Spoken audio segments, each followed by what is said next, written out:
What's happening, people? Back with another reaction, back with some more solo Sandra. We're getting close to the end of the compilation of her singles, 1984 to 1990.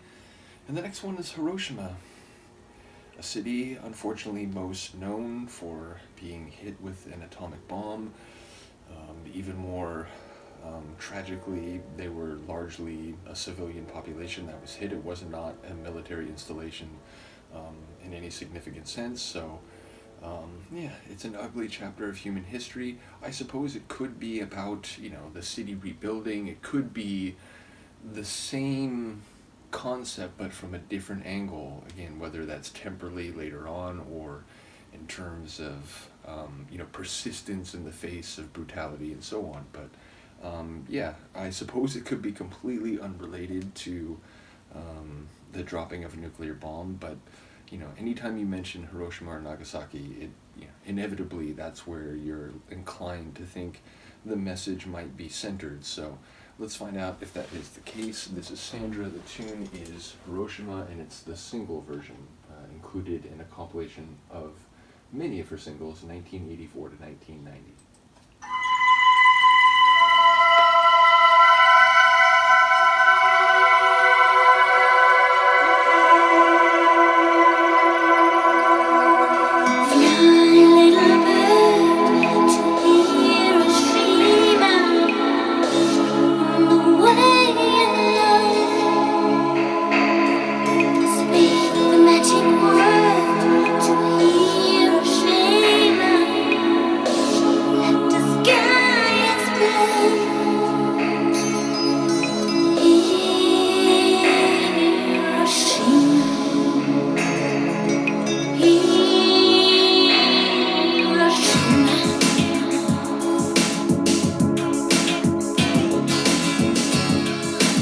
I knew a beat was coming, but it came in harder than I thought.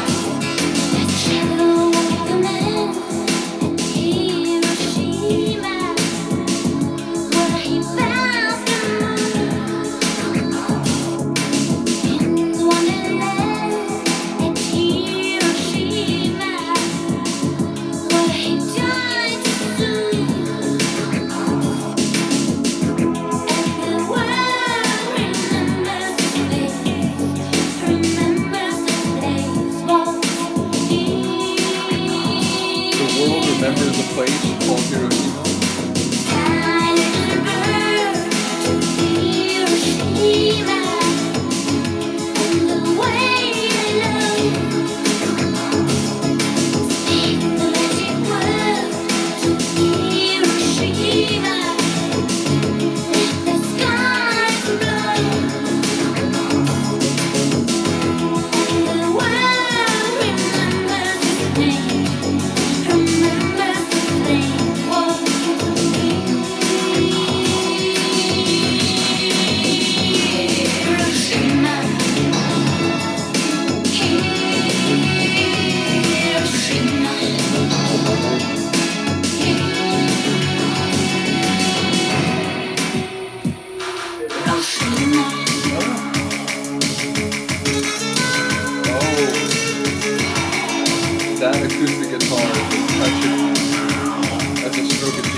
guitar flourishing,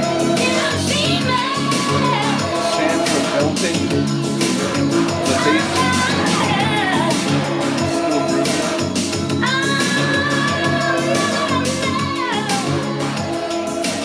But see, that's the thing. With a single version, you get these fade outs when it feels like she's still slaying it. I mean, she was doing one of those meandering like float downs like after a belt, just crazy. Yeah, so I don't know, like on some level it sounds like it is in the realm of what I was thinking. If we're talking about like, you know, the world remembers a place and the name Hiroshima, which incidentally, like, you know, I'm not fluent in Japanese, but I do watch a lot of Japanese entertainment, and I believe, you know, sort of rule of thumb, you would speed through the second vowel, so it wouldn't be like Hiroshima, it'd be like Hiroshima. But again, a small point, and ultimately, you know, when you sing something in a song, you know, all rules about grammar and pronunciation are off, which, you know, I've heard some rappers rhyme with orange and purple and words that are supposedly like impossible to rhyme with, and they do it by like bending the words. So that's by no means a critique, just a observational point. But yeah, as to the specifics, I'm not sure. It was like, was it the men from Hiroshima? There was like that phrase, like the lead into the chorus, but I'm not sure I was hearing it right. But in terms of the sonics, really loved it. That deep bass groove, very, you know, electric. And then, as I said, when the acoustic guitar came in, just a master stroke. Now there was cool electric guitar as well, and that was sort of flourishing right as it began fading.